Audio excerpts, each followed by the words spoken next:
السلام عليكم ورحمة الله وبركاته. إن الحمد لله والصلاة والسلام على من لا نبي بعده. أما بعد. প্রিয় দর্শক শ্রোতাগণ, আপনারা যেখান থেকে আমাদের এই ইসলামিক অনুষ্ঠানে উপভোগ করছেন সবাইকে এফকিউ চ্যানেল ও মার্কাজুল উলুম ফতেহিয়া সেন্টার জয়নাবাড়ি হেমায়েতপুর সাভার ঢাকার পক্ষ থেকে জানাচ্ছি অসংখ্য শুকরিয়া।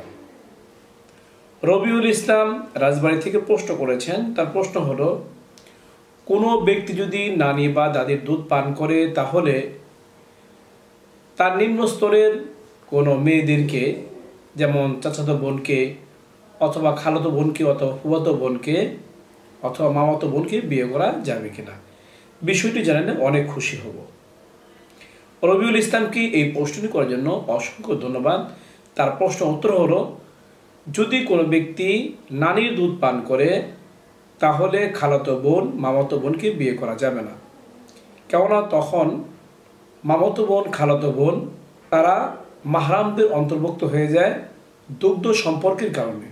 কেননা তখন মামাতো বোন সে বাতিজির অন্তর্ভুক্ত হয়ে যায়, দুধ বাতিজি, এবং খালাতো বোন তখন হয়ে যায় দুধ সম্পর্কের কারণে দুধ বাগনি।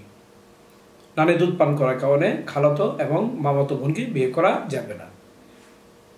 আর যদি কোনো ব্যক্তি দাদির দুধ পান করে তাহলে চাচাতো বোন ও ফুফাতো বোনকে বিয়ে করা যাবে না।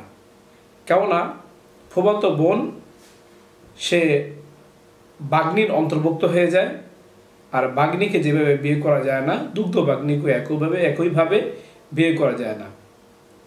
আর চাচাতো বোনকে এই জন্য বিয়ে করা যাবে না, কারণ চাচাতো বোন তখন দুধ ভাইয়ের সন্তান হয়ে যায়, দুধ ভাতিজি হয়ে যায়।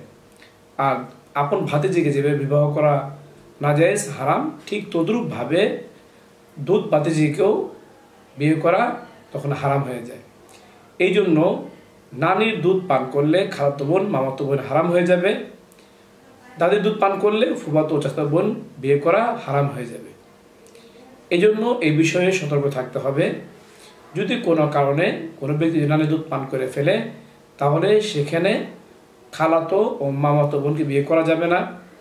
আর দাদি দুধ পান করলে চাচাতো ও ফুফাতো বোনকে বিয়ে করা যাবে না। এমনিভাবে তাদের নিম্ন স্তরের মেয়েদেরকেও বিয়ে করা যাবে না।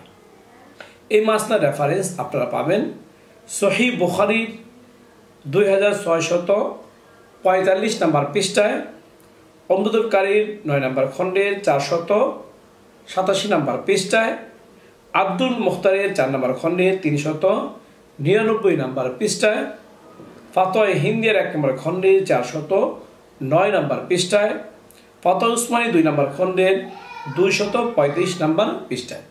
যে মাসলায় মনে করা হলো, রব্বে কারীম আমাদের সবাইকে ভালো করে বুঝে এই মাসলাকে আমল করার তৌফিক দান করুক। এরকম গুরুত্বপূর্ণ ইসলামিক প্রশ্ন উত্তর জানতে চাইলে অবশ্যই আমাদের ইউটিউব চ্যানেলটি সাবস্ক্রাইব করে আমাদের পাশেই থাকবেন। ভিডিওটি ভালো লাগলে দৈনিক খাতিরে লাইক ও শেয়ার করবেন। তাছাড়া আপনাদের কোনো প্রশ্ন থাকলে ইউটিউব কমেন্ট বক্সে আপনারা প্রশ্ন করতে পারেন। এর পাশাপাশি আমাদের একটি এফকিউ নামে ফেসবুক পেজ রয়েছে, সেখানে গিয়ে ফলো রাখতে আমাদের পাশেই থাকবেন। চাইলে সেখানেও কমেন্টে আপনারা প্রশ্ন করতে পারেন। আপনাদের প্রশ্ন উত্তর যথাযথ সময় দেওয়ার চেষ্টা করবো। ওমা আলাইনা ইলাল বালাগ।